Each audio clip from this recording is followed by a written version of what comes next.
Comment avoir 20 sur 20 au dernier moment? Donc c'est très simple. Ça repose en 3 étapes principales. La première étape, tu prends une feuille blanche, tu notes tout ce dont tu te souviens. Même si tu ne te souviens de pas grand-chose, tu vas noter tout ce dont tu te souviens.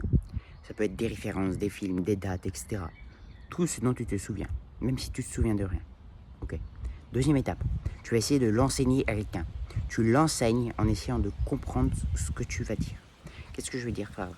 Tu prends un stylo, tu expliques qu'est-ce que tu dis, pourquoi tu le dis, comment tu le dis. Donc tu essaies de faire comprendre comme à un gamin de 12 ans. Ensuite, la troisième étape, ce que tu vas faire, c'est que tu vas essayer de reformuler avec tes mots. Ce n'est pas tout à fait pareil qu'expliquer. Tu reformules avec tes mots, c'est-à-dire que en ta, il s'est passé la bataille de Waterloo. Ben, là, tu vas dire plutôt, tu vas reformuler la phrase et tu vas essayer de la comprendre différemment.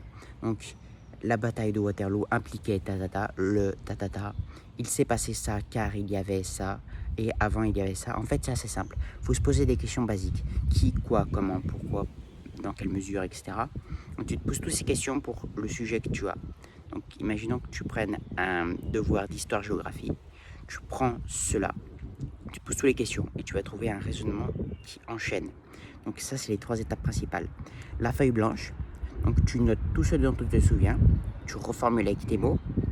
Deuxième étape, tu enseignes à quelqu'un. Et troisième étape, tu expliques qu'est-ce que tu as voulu dire d'une autre façon. Voilà, ça c'est les différentes étapes pour avoir 20 sur 20.